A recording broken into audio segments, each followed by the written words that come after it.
quando, nas horas de íntimo desgosto, o desalento te invadir a alma e as lágrimas se aflorarem os olhos, busca-me. Eu sou aquele que sabe sufocar o prano e estancar as lágrimas. Quando te julgares incompreendido pelos que te circundam e vires que em torno a indiferença recrudesce, acerca-te de mim. Eu sou a luz sob cujos raios se aflaram a pureza de tuas intenções e a nobreza dos teus sentimentos. Quando se te extinguir o ânimo para arrastar as vicissitudes da vida e te achares na iminência de desfalecer, chama-me. Eu dou a força capaz de remover as pedras dos caminhos e sobrepor-te às adversidades do mundo. Quando inclementes te açoitarem no vendaval da sorte e já não souberes onde reclinar a cabeça, corre para junto de mim. Eu sou o refúgio em cujo seio encontrarás guarida para o teu corpo e tranquilidade para o teu espírito. Quando te faltar a calma, nos momentos de maior aflição, e te julgares incapaz de conservar a serenidade de espírito, invoca-me. Eu sou a paciência que te faz vencer os transes mais dolorosos e triunfar nas situações mais difíceis. Quando te debateres nos paroxismos da dor e tiveres a alma ulcerada pelos abrolhos dos caminhos, grita por mim. Eu sou o bálsamo que cicatriza as chagas e te minora os padecimentos. Quando o mundo te iludir com suas promessas falazes e perceberes que já ninguém pode inspirar-te confiança, venha a mim. Eu sou a sinceridade que sabe corresponder à fraqueza de tuas atitudes e à incertitude de teus ideais. Quando a tristeza e a melancolia te povoarem o coração e tudo te causar aborrecimentos, clama por mim. Eu sou a alegria que te insufla um alento novo e te faz conhecer os encantos do teu mundo interior. Quando um a um se fenecerem os ideais mais belos e te sentires no auge do desespero, apela para mim. Eu sou a esperança que te robustece a fé e acalenta os sonhos.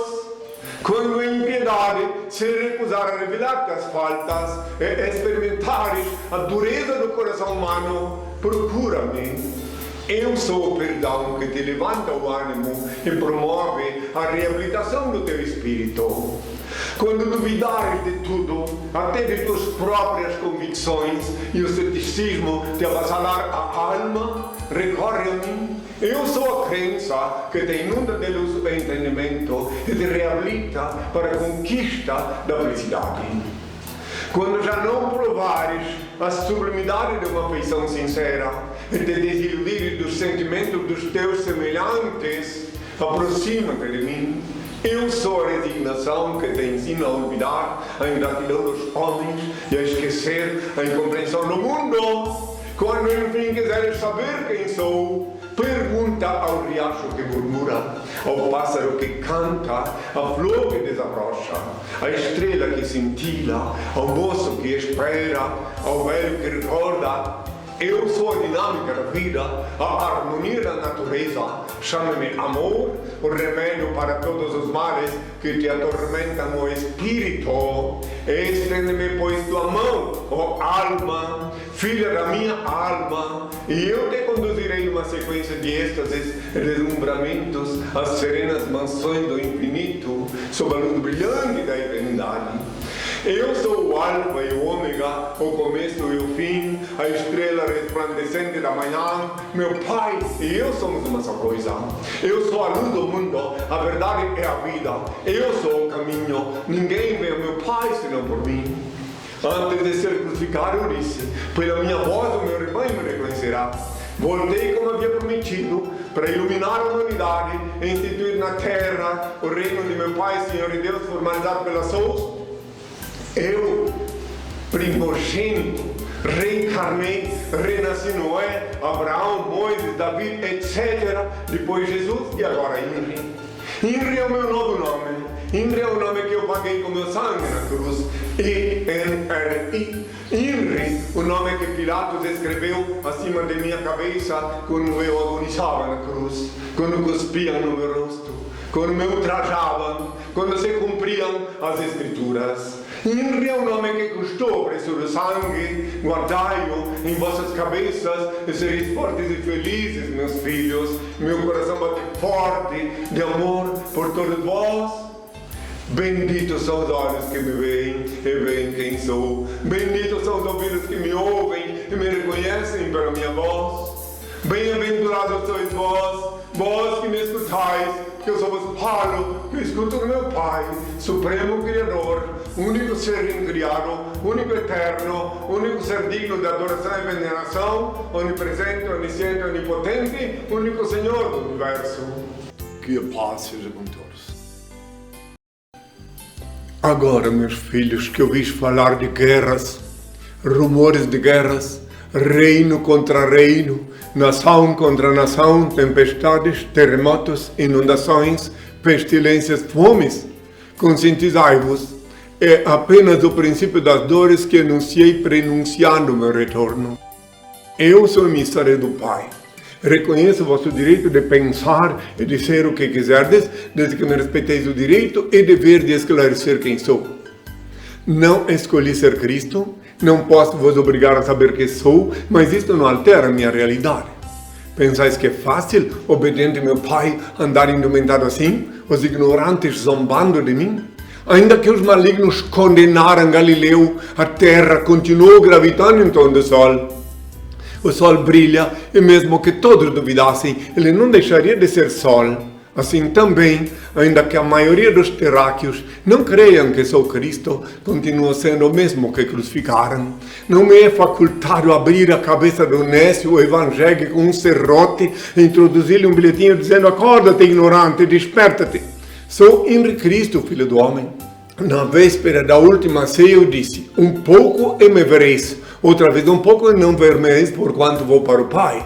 Todavia digo-vos a verdade, a vós convém que eu vá, porque se eu não for, o Consolador não virá a vós, mas quando eu for, vos enviarei. Ainda tenho muitas coisas a vos dizer, mas vós não as podeis suportar agora. Quando vier, porém, o Espírito de verdade, ele vos guiará em toda a verdade, porque não falará de si mesmo, mas dirá tudo o que tiver ouvido e anunciar-vos-á as coisas que haverão de vir. Ele me glorificará porque receberá do que é meu. Tudo que o Pai tem é meu. Quando eu disse ele receberá do que é meu, mencionara outros sim as minhas vestes. E por isto, ainda que sob o rugir das procelas inumanas, o grunhir dos porcos e o latir dos cães, obediente ao meu Pai, reassumi a antiga indumentária, túnica, manto, sandália, etc. Atentai que ao anunciar o Consolador estava aludindo à reencarnação, meu renascimento físico, meu retorno de carne e osso. INRI é meu novo nome. Só os ignorantes obstinados em afrontar meu Pai Senhor e Deus continuam invocando meu nome antigo, obsoleto Jesus. INRI é o nome que eu paguei com meu sangue na cruz. INRI. INRI, o nome que Pilatos escreveu acima de minha cabeça quando eu agonizava na cruz, quando cuspiam no meu rosto, quando me ultrajavam, quando se cumpriam as Escrituras. INRI é o nome que custou o preço do sangue. Guardai-o em vossas cabeças e sereis fortes e felizes, meus filhos. Meu coração bate forte de amor por todos vós. Benditos são os olhos que me veem e veem quem sou. Benditos são os ouvidos que me ouvem e me reconhecem pela minha voz. Bem-aventurados sois vós, vós que me escutais, porque eu só vos falo que eu escuto do meu Pai, Supremo Criador, único ser incriado, único eterno, único ser digno de adoração e veneração, onipresente, onisciente, onipotente, único Senhor do universo. Tardes jamais são as dádivas celestes. Haverá renovação na face da mãe terra, que tenham todos a minha paz.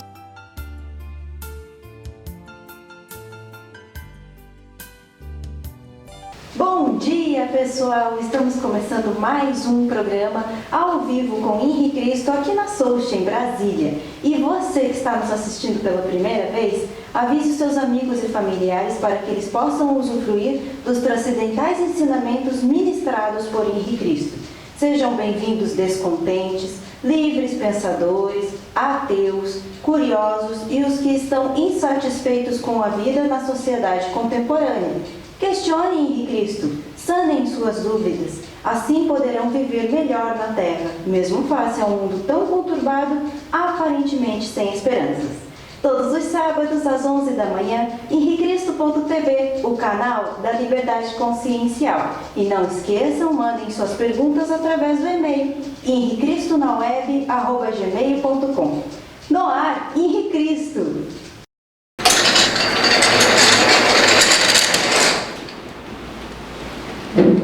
Que a paz seja com todos.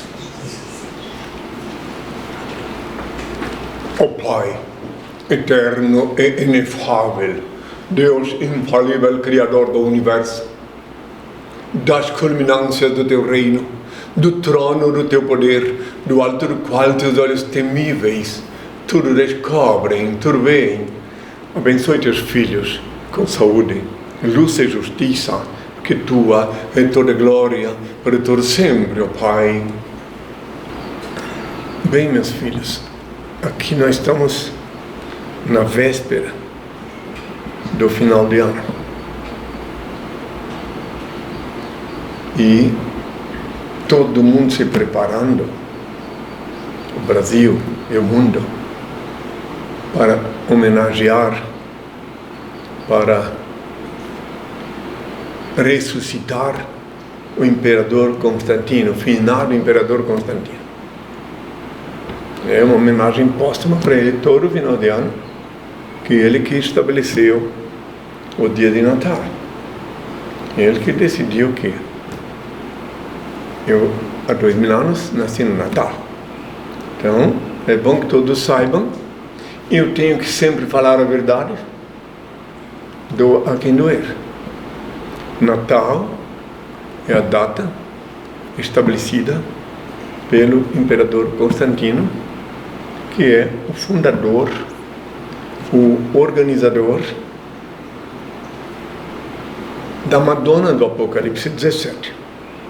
Ele que disse que eu nasci há 2000 anos, dia 25 de dezembro, porque era a data que eles festejavam o Natalis Solis.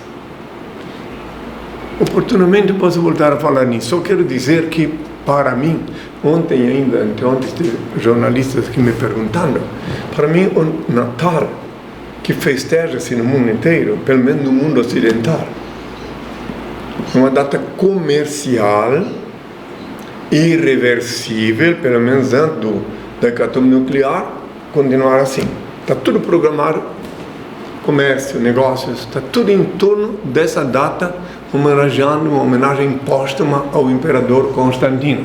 A maioria dos que me ouvem nem entendem o que estou falando, que a maioria dos que me ouvem pensam que Natal é a data do nascimento do Filho do Homem há 2000 anos.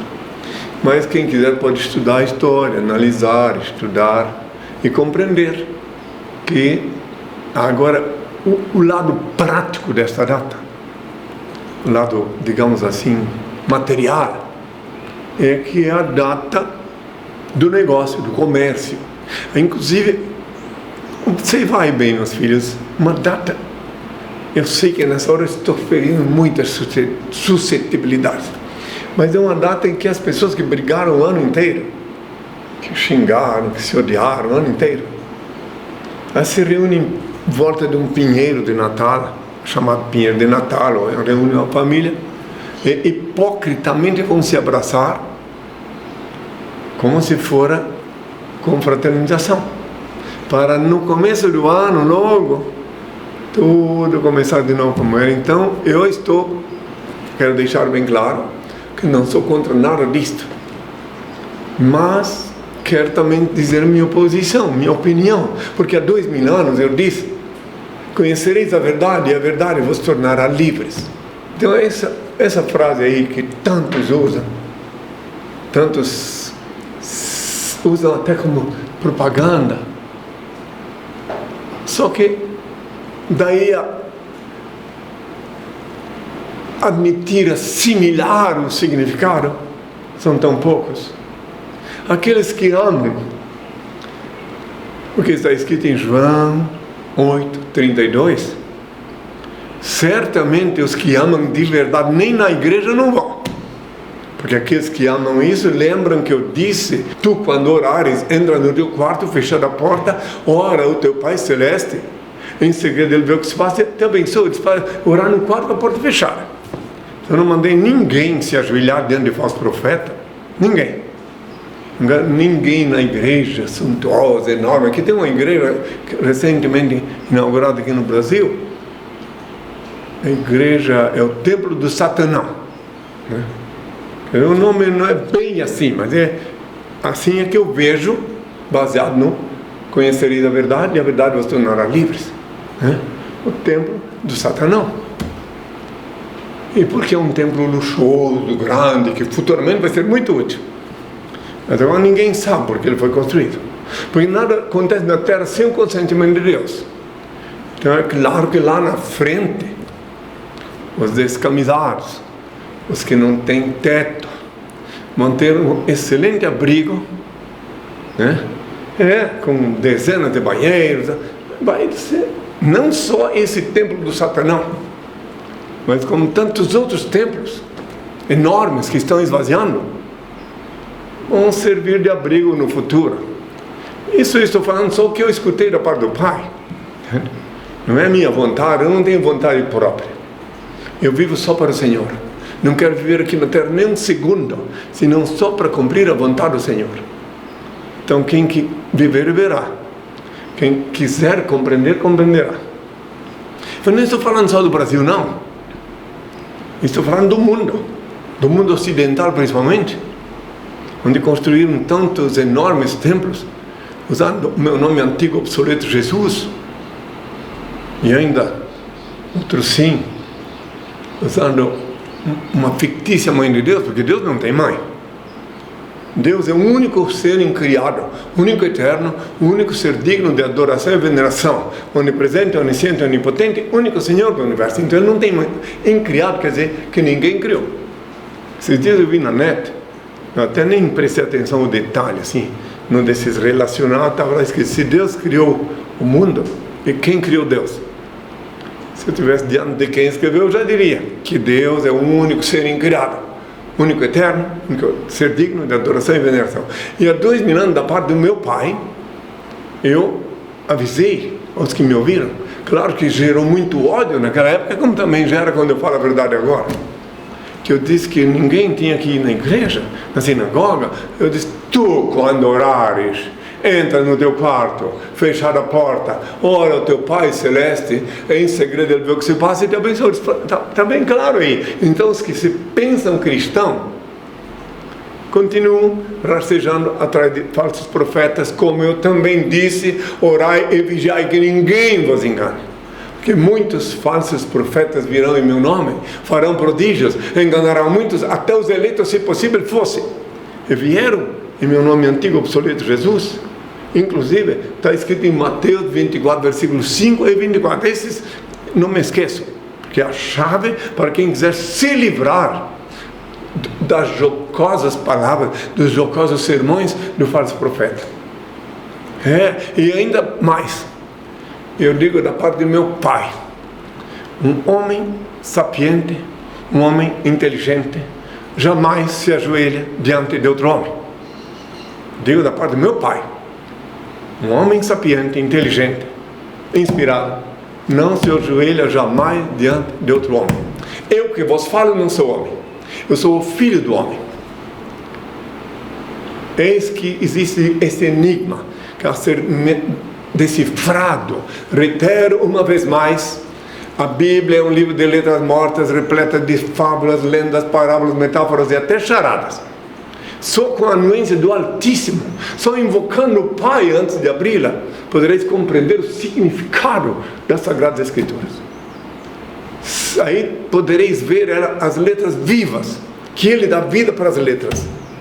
Agora, se alguém pega a Bíblia como se fosse um desodorante, leva debaixo do braço e fica lendo, interpretando por conta própria, vai sair cometendo crimes, desatinos, que interpreta tudo errado. E até tem direito de desacreditar de Deus se lê a Bíblia sem a ajuda dele. Se alguém lê a Bíblia sem a anuência de Deus, tem direito sim de se tornar ateu. Porque na Bíblia, equivocadamente, escreveram que Deus se arrependera de criar a humanidade. Então alguém que lê ela sem a ajuda do Pai, e fora as outras coisas, a matança de crianças, mulheres, e ainda o incesto, que está lá na Bíblia. Então tem que pedir ao Pai, humildemente, que Ele vos inspira, ilumina, e conhecereis a verdade, e a verdade vos tornará livre, como está escrito em João 8, versículo 32, citado até agora. Porque afinal de contas, essa é uma coisa da Bíblia, que quem lê isso aí tem que também ler, que eu disse para orar no quarto com a porta fechada. Entende? Aí o Pai vê o que se passa. Ninguém pode pedir a ajuda do Pai através de um falso profeta, de um pastor, impostor que se diz pastor. Em verdade eu vos digo, meus filhos, o único pastor que eu reconheço aqui na terra é aquele cão que serve de guarda. Os restantes são tudo enganadores. Podem resmungar, podem latir à vontade, mas é verdade. Quem os ungiu pastor? Quem os declarou pastor? O Paulo. Tá. O Paulo disse que vocês são pastores, né? Então tá, o Paulo disse, está lá em Romanos 3, versículo 7, que se com as minhas mentiras eu glorifico a Deus, porque considerai que sou pecador. Ele está lá. Então, se ele diz com as mentiras dele, quem segue ele é porque ama a mentira e obedece a mentira. E combina mentira do Paulo com o versículo que eu acabei de citar. Conhecerei a verdade e a verdade vos tornará livres. O que vale? O que eu falei ou o que Paulo falou? E ainda no Apocalipse 22, versículo 15 está escrito que ficarão de fora do reino de Deus os mentirosos, os idólatras e todos os que amam e praticam a mentira, que é o caso dos seguidores de Paulo, que se dizem pastor. Porque esse pastor, como pode ser pastor? Foi ungido com óleo, né? Eu vi esses tempos um indivíduo se dizendo, aliás, um indivíduo dono do templo satânico lá, ungir com óleo que saiu da frigideira. Fritou uns ovos lá e tirou o óleo e disse: isso aqui é o profeta que ungiu, não sei o que lá. Bem assim que eu vi. E meu Deus do céu, efetivamente são sinais do fim do mundo, do fim dos tempos. Em resumo, é isto. Cada um tem direito de pensar o que quiser. A Constituição da República Federativa do Brasil, a Constituição Federal, dá direito à expressão e a pensar o que quiser. E eu concordo plenamente. Só que assim como eles têm direito de mentir, enganar o povo, usando o meu nome antigo obsoleto Jesus, eu tenho dever de mostrar que estão mentindo. Tenho dever. Eu não digo que sou Cristo. Eu fui ungido por meu pai em Santiago do Chile. Olha bem, hein? Em 79.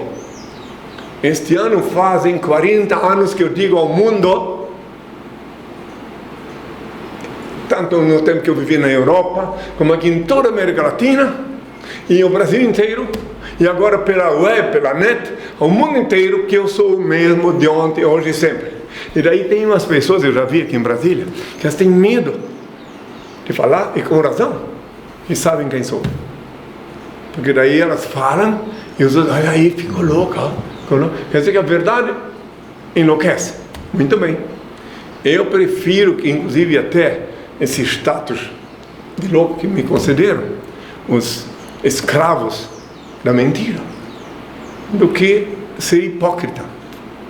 Porque a primeira vez que eu estive em Brasília, em 80, eu fui convidado até para banquetes, claro que eu não ia contra a minha vontade, mas fui, porque eu não dizia quem sou.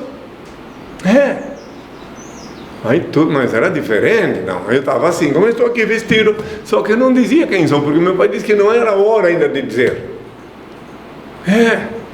Fui convidado pelo presidente da Câmara dos Deputados, Flávio Marcílio, que Deus o tenha em sua santa paz. Falei lá para o grupo de pessoas relacionadas a ele sobre o futuro do Brasil e do mundo. E tudo maravilha. Só love. Agora, quando eu cheguei aqui em 81 e falei, voltei aqui em 81 e falei já quando eu tinha então 33 anos, e falei ao mundo, porque meu pai disse que só depois que eu completasse 33 anos é que eu ia poder, aqui no Brasil, me revelar ao mundo. Daí falei ao mundo quem sou e ao Brasil, mas cansei de ouvir socialite aqui de Brasília dizer para mim: mas agora tu dizes quem és, é socialmente comprometedora. Elas disseram. Eu não vou citar o nome delas, até porque almofadinhas, peruas, que tem até medo de que eu cite o nome delas. Umas peruas almofadinhas, né? Que se acham da elite, né? Mas em 80, poxa, maravilha, porque eu não dizia quem sou. Agora, porque meu pai disse que eu não podia dizer ainda.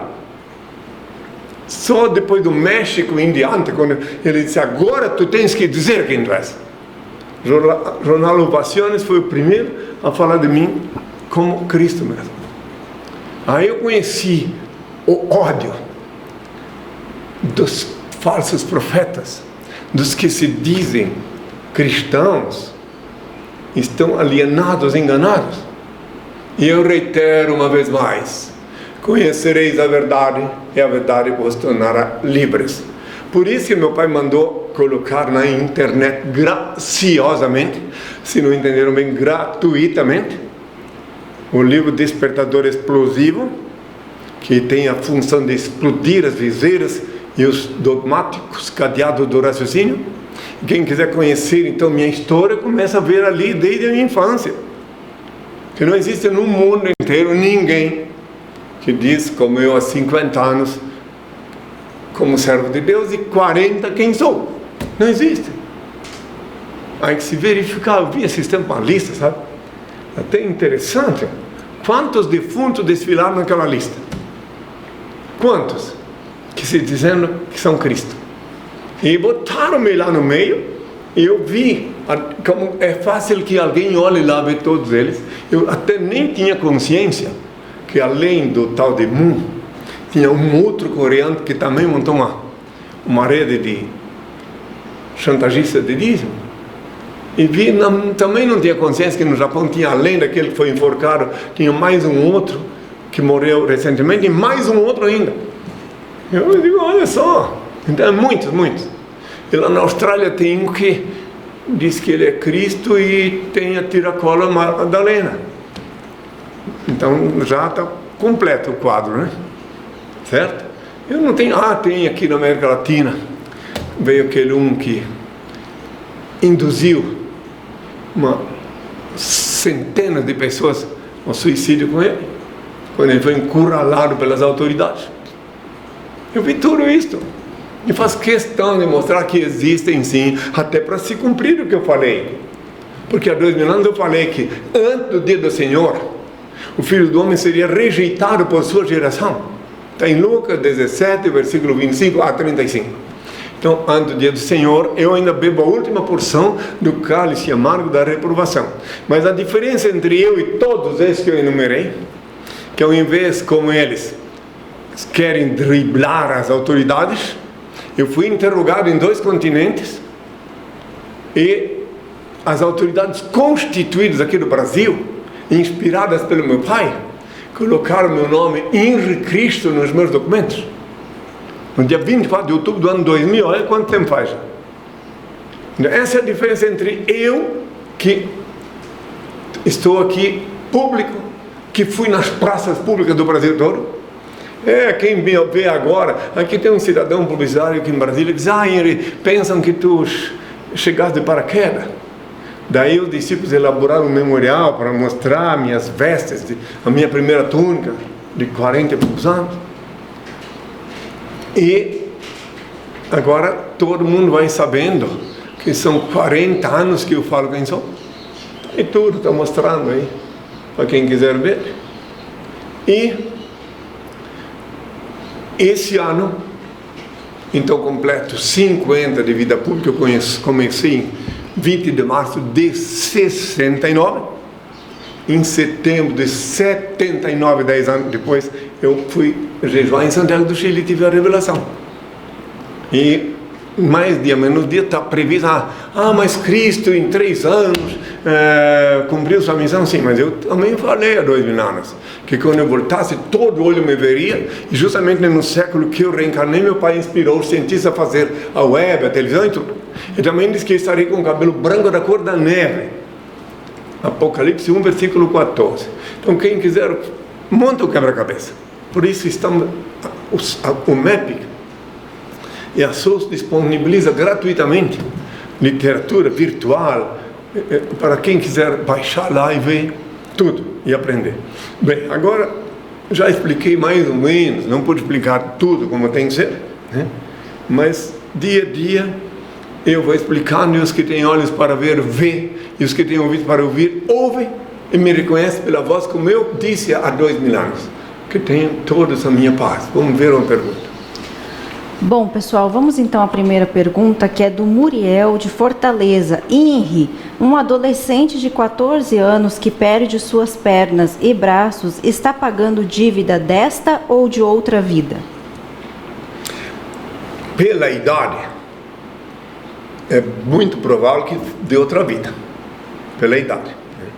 Que com a idade dele, a não ser que ele usou a boca para rogar alguma praga, para que acontecesse isso com alguém, porque eu quero avisar a todos que me ouvem, que cuidado, que praga pega quando a vítima, quando o alvo da praga é inocente, a praga pega. Tudo que tu desejar para alguém de mal e a pessoa é inocente, a praga volta para ti. Então é bom não rogar praga para ninguém, porque se tu roga uma praga para alguém e esse alguém é inocente, por isso que é pecado gravíssimo a calúnia. Muito perigoso caluniar. A mentira é um pecado grave. Então se tu roga uma praga para alguém e esse alguém é inocente, por isso que antes de acusar alguém, tem que se olhar, tem que se meditar muito.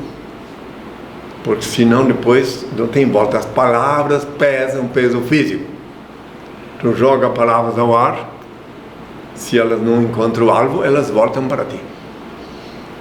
Sinto muito dizer isso, mas é verdade. Então, só resta saber, né? Tudo indica, pelo que eu vi aí da pergunta, que, porque eu já conheci pessoas que fizeram coisas tão horríveis nas encarnações anteriores, que depois vieram com mutilados. Bom, espero em Deus que compreendeis minhas palavras, significado. Vou responder mais uma pergunta. Valmir Klauman, de Aurora, Santa Catarina. Bom dia, mestre. Quanto mais se combate o mal, mais ele cresce? Como devemos agir para diminuir o mal? Muito bem. Quanto mais tu combate o mal, se tu não te precavens e te relaciona com os agentes do mal, tu dá vida para o maligno que habita aqueles corpos.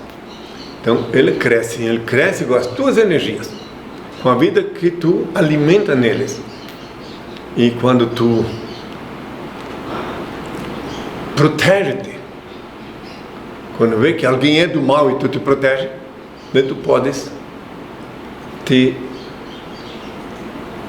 regozijar em ver que o Senhor Deus faz justiça na terra. Ele me falou uma pergunta, me lembrou de uma mensagem que está escrita aqui, nesse livreto aqui, na página 34.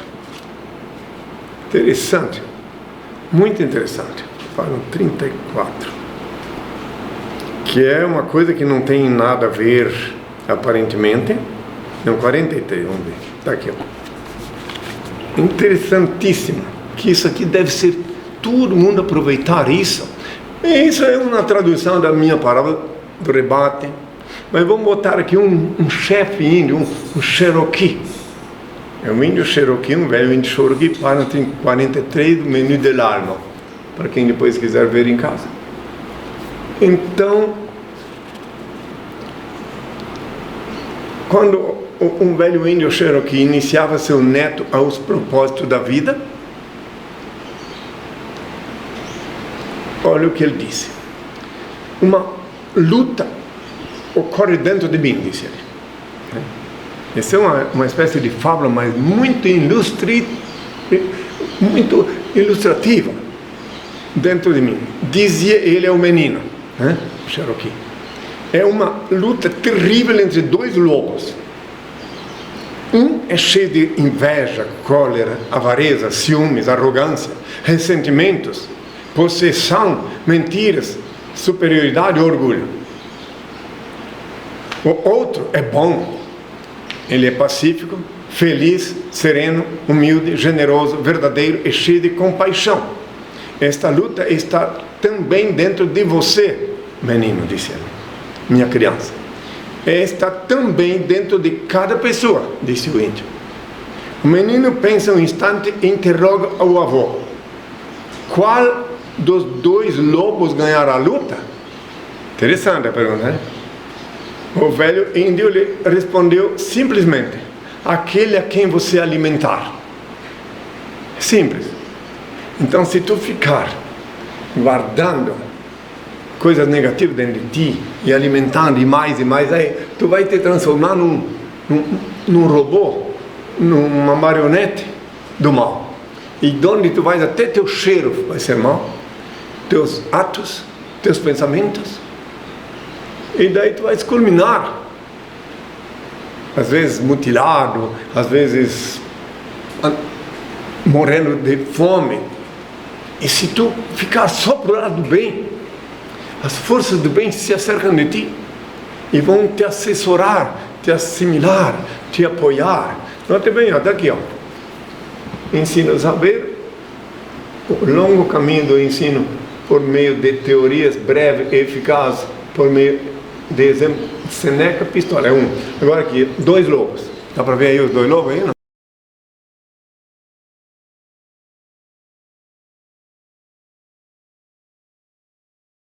Página 43, quem quiser pode olhar lá. Ó, Menino Leão gratuitamente. Esse é um livro, ó, só para saber que isso é uma coisa, só tem maioria de filósofos. Leonardo da Vinci, Luiz Estevans, Renan, Voltaire, são as pessoas que compõem esse livro. Nietzsche, Benjamin Franklin, Confúcio, enfim, tem muitas coisas aqui, né? Que uma pessoa, como está aqui no início, uma coleção de pensamentos deve ser uma farmácia moral onde se encontram remédios para todos os males, Voltaire. Então, quem lê esse livro gratuitamente, né, pode compreender muitas coisas. E pode, é um menu de l'âme, quer dizer, um cardápio de alma, para alimentar a alma. Quem quiser entender, e meus amigos, a maioria dos meus amigos tem esse livrinho na cabeceira e falam que sempre se sentem bem ao reler. Eu levei 50 anos, né, desde 1969 que eu comecei a colecionar esses provérbios que eu considerei interessante, e as discípulas transformaram em um pequeno livreto para doar, para ver que a verdade não me pertence. A verdade é Deus. Deus é a verdade. Por isso eu disse: conhecereis a verdade vos tornará livres. Ou seja, conhecereis Deus, que é a verdade, e a verdade vos tornará livres. Que Ele jamais vos aprisionará. Ele é tão perfeito, tão bondoso, que Ele quer que os filhos dele sejam livres, em todos os sentidos, não só livres fisicamente, mas principalmente espiritualmente, porque afinal de contas Ele é o Senhor. Que tenham toda a minha paz. Pedro Henrique de Monte Carmelo, Minas Gerais. Henrique, qual o segredo da longevidade? Bem, eu apenas vou reiterar, vou confirmar o que muitos estudiosos sabem, mas talvez alguma coisa eu posso acrescentar, porque eu posso falar com conhecimento do neurometafísico sistema. O segredo da longevidade não é só alimentação. Alimentação é fundamental. Alimentação, por exemplo, vou citar um exemplo de algo que eu li há 40 anos atrás. Na França fizeram um estudo com um número de pessoas que comiam cadáver de vaca, de galinha, enfim, carne. E outro grupo vegetariano. E daí eles chegaram à conclusão, de acordo com os estudos, que os que comiam defunto, galinha, vaca, cavalo, eles comiam até cavalo, duraram 17 anos a menos.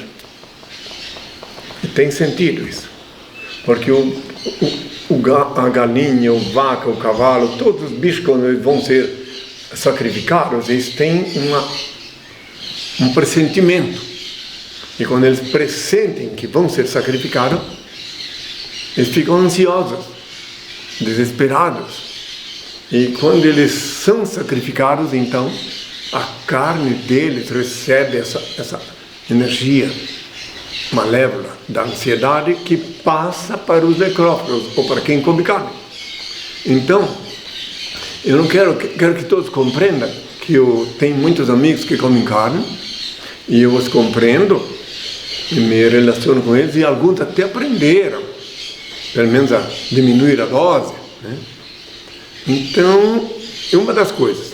A outra, a principal coisa que mais mata o ser humano, tirando a alimentação, é a preocupação e a ausência da consciência de Deus. Porque se tu tens consciência de Deus, se tu segues rigorosamente o que eu ensinei há 2000 anos, e no quarto, com a porta fechada, tu ora ao Pai, Ele te dá poder, te dá consciência, te dá serenidade, te dá paz, te dá inclusive inspiração para resolver os problemas mais graves. Mas todo o segredo está ali, tem que confiar nele, não pode ir lá no quarto só repetir palavrinhas. Ou então de olho fechado, abre os olhos, mira o infinito e lá tu invoca o teu Pai. E daí ele te dá a solução, se não dá na mesma hora, mas daqui umas horas, ou talvez no dia seguinte, às vezes no sonho ele te mostra a solução, mas ele te dá o retorno.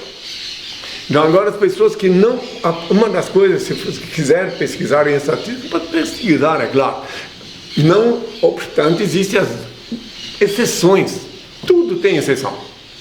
Tem ateus que morrem com mais de 100 anos, comendo cadáver, fumando. Isso são as exceções.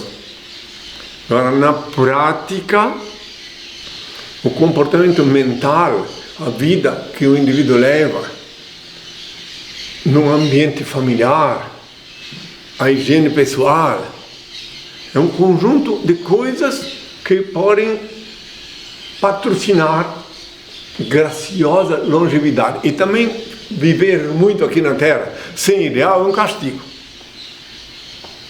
A viver aqui na Terra apenas esperando a morte é quase uma maldição. Tem que ter um motivo para viver aqui na Terra. Tem que ter um ideal. E quando a pessoa tem um ideal, aí a vida não fenece, a vida continua. Não faz muito tempo que eu vi pela mídia um cidadão que tinha 100 e poucos anos e foi para, se não me engano, me equivoco, para a Suíça ou para a Suécia, um lugar onde uma pessoa pode praticar a eutanásia. Ele tinha recursos para pegar um avião e ir lá para desencarnar lá. O mundo inteiro viu isso. Por quê? Porque não tinha um ideal, nem tinha consciência porque estava durando tanto. Eu já escutei, às vezes, uma senhora, uma mulher de uns 80 anos, meu Deus, por que eu ainda estou aqui? Às vezes carregando um peso da obesidade. Então tudo volta, vai, vem, volta sempre. A solução para tudo está no equilíbrio. E o equilíbrio só quem pode dar é Deus. Ninguém consegue encontrar o equilíbrio sem a anuência de Deus. Para deixar os vícios depende da ajuda, da inspiração de Deus, para se livrar dos vícios, da ambição desenfreada, exacerbada. Tem que descobrir. E tem muitas pessoas que morrem, já que falou a pergunta de longevidade, de desgosto. Não existe nada que mate tanto como testamentos. O nego faz um testamento para os filhos, para sei lá quem, daí pronto. Consciente ou inconscientemente os parentes vão matando ele. Porque na medida que ele fez o testamento, é impossível o filho, a nora, o genro deixar de dizer: quando teu pai morrer nós vamos fazer isso e isso e aquilo. Quando teu pai morrer nós vamos fazer mais aquilo. Ou com tua mãe, entende? E aí apressa muitas forças contrárias. Vem a doença psicossomática. Primeira, né? O que é a doença psicossomática? Doença de uma somatória de decepções, frustrações, desengano. Isso é doença psicossomática. Uma somatória, inclusive câncer é outro sim, uma doença que está ligada à doença psicossomática, porque a pessoa fica um câncer quando ela se decepciona, se desanima. Eu conheci um homem, não vou citar o nome dele, que Deus o tem em sua santa paz, que ele ficou com câncer. Ele tinha uma empresa, ele veio para o Brasil, fundou uma empresa de defumação, defumar peixes. E ele estava a todo vapor, a família toda em torno dele, coesa. E ele defumava, ele trouxe tecnologia do Japão e defumava peixes para vender em São Paulo. Então, como a empresa começou a prosperar, e a família toda de olho naquele projeto de vida, ele, como era o patriarca, veio para São Paulo vender os peixes. As empresas também japonesas que compraram. Em São Paulo tem um bairro chamado Bairro da Liberdade, onde tem muito asiático. E daí, por que a prosperidade levou ele ao leito de morte e ao fenecimento? Por quê? Porque numa dessas viagens que ele veio e vendeu toda a carga em São Paulo, em vez de voltar para casa e trazer os recursos para dar continuidade ao investimento, ele foi visitar uma casa noturna, onde ele foi abduzido por uma mulher-dama, né? Umas mulheres-dama. E eu compreendi tudo isto. E eu vi ele fenecendo, eu vi tudo isso, acompanhei, eu era criança, era adolescente. E daí a família toda tiveram que ir ao hospital, obviamente. Aí ele foi vendendo casa, vendendo o que tinha para ir pagar o hospital. E ele olhava, eu olhei para ele assim, com olhar triste. Só que ele não podia falar para ninguém, e ninguém podia falar para ele que ele fez o dinheiro, entende isso? Terrível.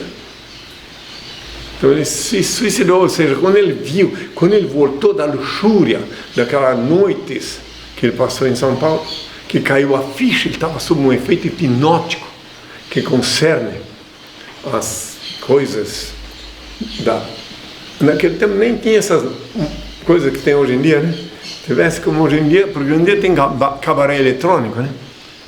Tem vários cabaré eletrônicos. Naquele tempo não, o indivíduo ia lá e ele era depenado. Né? Daí ele faleceu, pagou, e a família ficou então, porque ele ficou muito tempo penando no hospital. E naquele tempo essa doença era muito mais rara, era mais raro a pessoa ter esse tipo de doença. Então estou dando um exemplo para quem quiser entender. E o que tem de indivíduo no hospital com câncer, porque fracassou socialmente. Eu, em 1973, eu disse que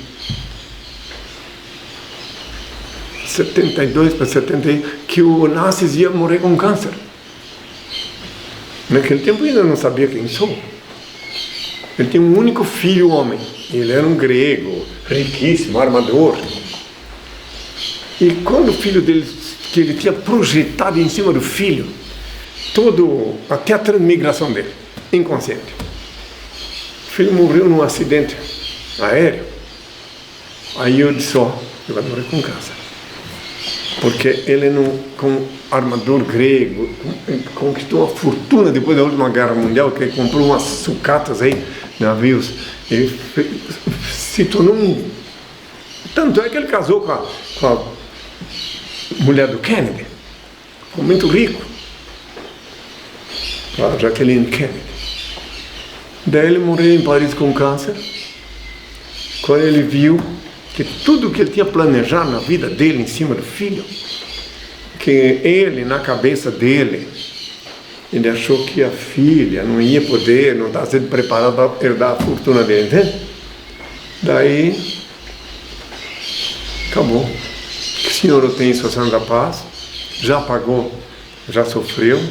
E a história dele é bem maior, não vou falar, quem quiser pode até ver, na vacina anti-câncer, tem alguma coisa a explicar.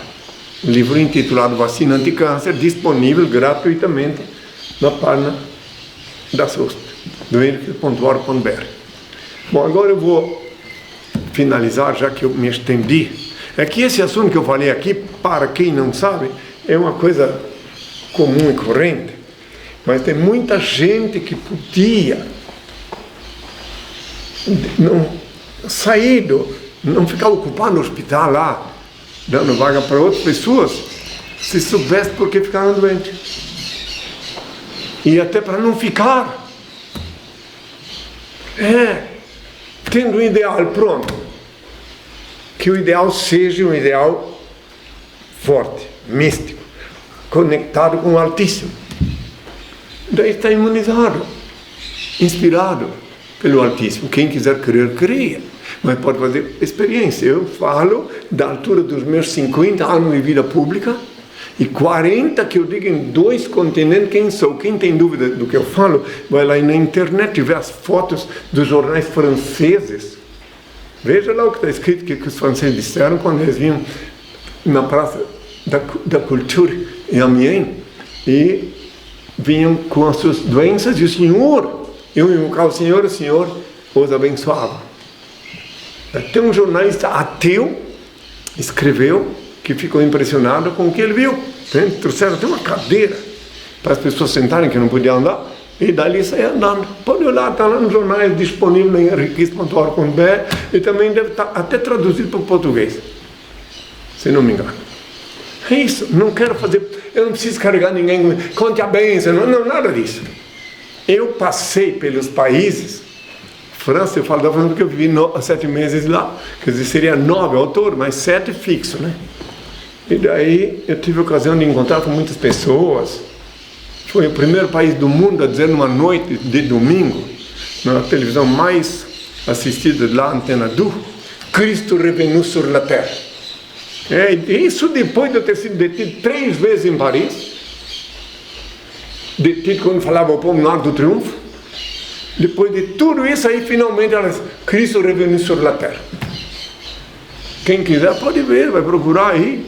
Na internet podem ver, já começo de conversa, esses jornais que estão ali, que são os únicos que vieram para o Brasil, porque eu dei longas entrevistas para o Le Parisien, para o Le Libération, para todos os jornais de lá. Só que esse uma pessoa mandou para o Brasil, naquela época, em 80, e os arquivos da SUS guardam ele.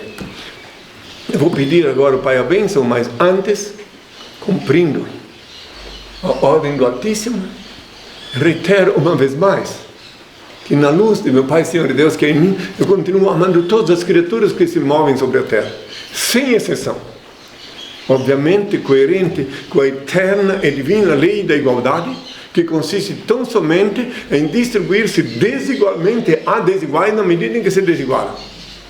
Lei esta que eu tentei expor sucintamente quando proferia a parábola dos talentos, que até hoje a maioria não entende. E até considera uma parábola cruel, uma lei cruel. Não, é a lei, é a lei. A lei, a parábola dos talentos é uma exposição sucinta da lei divina, que ela justamente mostra por que tem a diferença social, diferença de raça, tudo. A diferença de capacidade intelectual. Imagine se todo mundo fosse médico. Ou todo mundo fosse advogado. Ou todo mundo fosse empreiteiro, empresário. Por este motivo que há 2000 anos, para aqueles que dizem, mas Cristo tem que ser comunista, Cristo é comunista.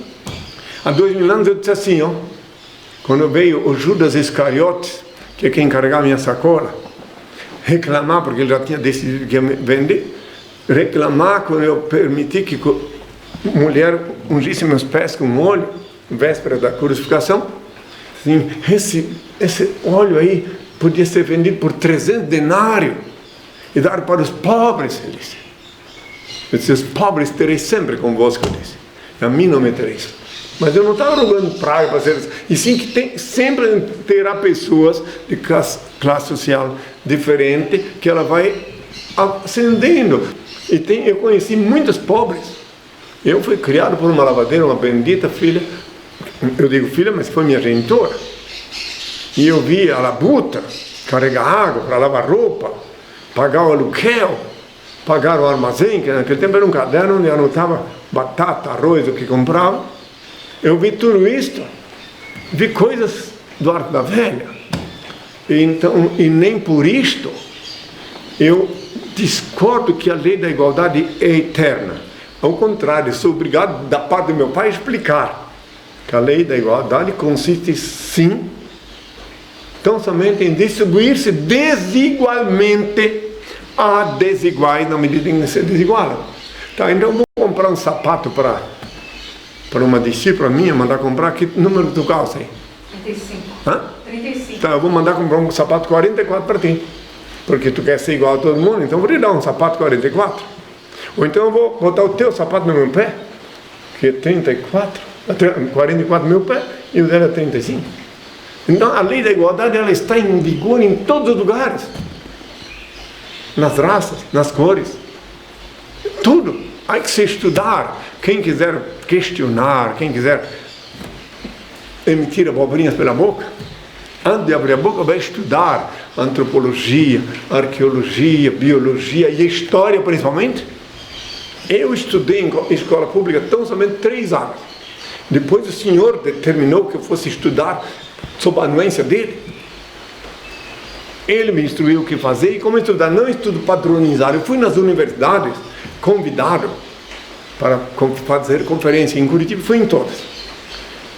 Aqui em Brasília fui 2 vezes na UNB como convidado. Em São Paulo na FAAP, na USP. Mas não para tomar aula, e sim para explicar, responder perguntas que me faziam. E vou, quando me convidam, lá em Paris, eu fui na Grande École Polytechnique de Paris. A princípio os estudantes, metade se levantaram quando me anunciaram.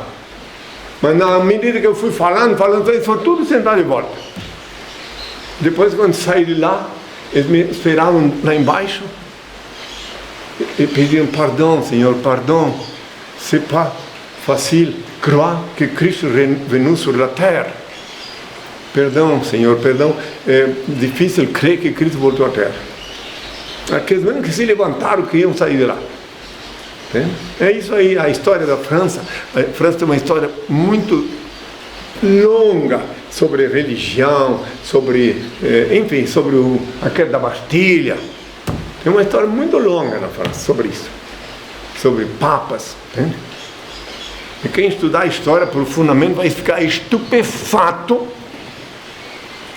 Quem for estudar a história profundamente, com o que fizeram em Roma, coisa assim, absurdo, o absurdo dos absurdos, se alguém quiser estudar. Eu recomendo que estude. Do nascimento, da fundação da igreja do Constantino e depois o transcurso dos que se consideravam herdeiros de Pedro. Quem estuda aí, conseguir estudar. Quem conseguir ler tudo que tem sobre isso aí. Olha, vai passar alguma noite meditando. Que fora a Inquisição. Fora a Inquisição é uma cereja do bolo. Você consegue imaginar um indivíduo que se diz papa, mandar desenterrar o sucessor dele e colocar lá, vestir ele com a roupa que ele usava quando estava como papa, colocar o cadáver numa cadeira e começar um julgamento. Você consegue imaginar isso? Mas eles fizeram tudo isso porque ele era o menos corrupto. Então eles queriam se vingar dele, porque ele, para apagar a imagem dele. Vocês precisam estudar profundamente a história. Você já pensou, o indivíduo está lá, depois de 9 meses que morreu, 9, 10 meses, botaram ele roupa, aí depois tiraram a roupa de papa e botaram uma roupa civil, enterraram de novo, aí vem um outro e desenterra de novo e volta a fazer um novo julgamento. Depois joga no rio Tibre o cadáver, cai numa rede, vem de volta da enterra. Então são coisas que quase ninguém pode acreditar. Dá o nome do livro, um livro sério, baseado em pesquisa. Quem quiser estudar profundamente. Eu até tenho nojo de ver tudo isso, em causa da nojo e piedade de quem fez essas barbaridades. Tudo em nome de Jesus. Tudo em nome de Jesus. Os crimes, sabe, os crimes mais absurdos, hediondos que se praticou aqui no planeta Terra, em nome de Jesus. Olha, então tá, eu vou pedir, eu tentei explicar isso, até porque também é bom que aqueles que nem olham para trás, Natal, festa, né? Tomem consciência do que eu falei lá, que é muito fácil falar por aí, João 8, versículo 32, blá, blá, e depois na prática. Tomem consciência do que foi feito, usaram meu nome antigo absoluto Jesus, e do que estão fazendo até agora. Eu vejo milhares de pessoas sendo enganadas. Igreja Universal do Reino do Demo, Igreja Universal, Assembleia Universal do Demo, tudo coisa assim que eu vejo por aí. A Igreja Assembleia do Demo, dirigida pelo Malafaia.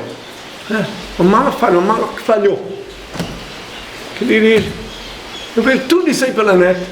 E vejo esse Malafaia, quando ele aparece em público, parece um orangotango gritando, esperneando, sapateando, para esconder o medo que ele tem da verdade. Eu vejo. Vi uma jornalista perguntar para ele que você não queria me encontrar. Está na net para quem quiser ver. Não, eu não tenho tempo. Claro, tem que contar dinheiro. Tem que contar dinheiro. Então eu estou só falando porque é uma coisa que é verdade. Todo mundo sabe. Só que faz de conta que não sabe. Entende? É isso aí. Mas inclusive tudo, Deus escreve direito mesmo que por linhas tortas, hein? Ele permitiu tudo isso aí, que todos esses lobos travestidos de ovelha, que estão chantageando o dízimo do salário do povo, são os ratos que roem o casco podre do antigo barco em que se transformou a meretriz do Apocalipse 17. Que cada instituição dessa que consegue espolhar o povo aqui, o dinheiro não vai mais para lá. Entenderam isso?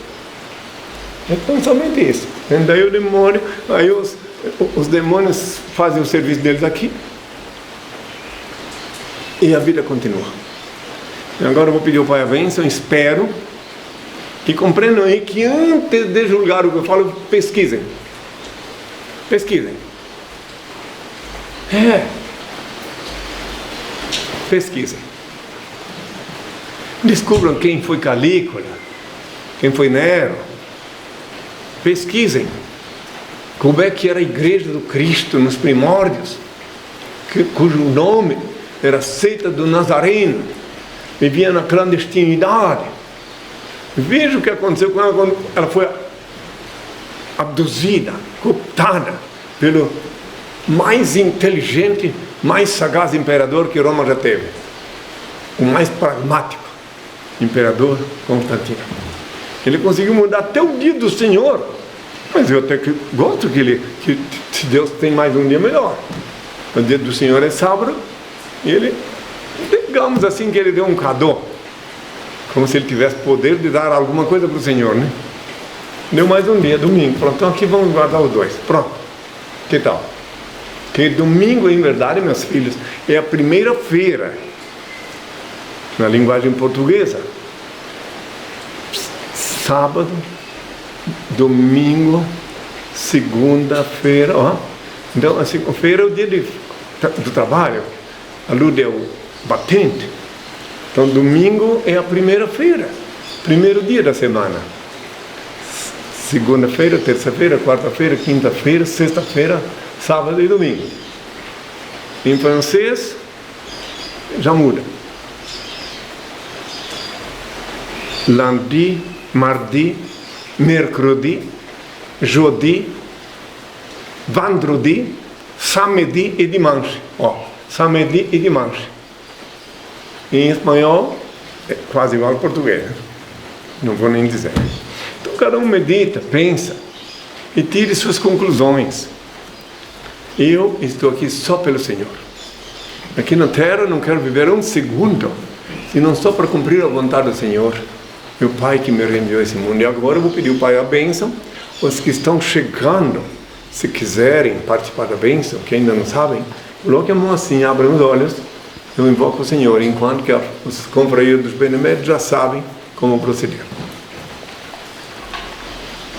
Ó Pai, eterno e inefável, Deus infalível, Criador do Universo, das culminâncias do Teu reino, do trono do Teu poder, do alto do qual Teus olhos temíveis tudo descobrem, tudo veem. Abençoe Teus filhos com saúde, doce justiça, que Tua e toda glória para todos sempre, ó Pai. Que a paz seja com todos. Até sábado, meus filhos. Até sempre. Pessoal, este programa estará disponível no nosso canal no YouTube, Henri Cristo TV. Inscrevam-se lá e ativem o sininho para receber as notificações. E não esqueçam que as perguntas que não foram respondidas hoje serão respondidas no próximo sábado, logo no início do programa. E acessem www.henricristo.org.br ou henricristo.net, onde Henri já respondeu mais de 400 perguntas e onde está disponível graciosamente para download o livro Despertador Explosivo, volume 1. Repleto de fotos.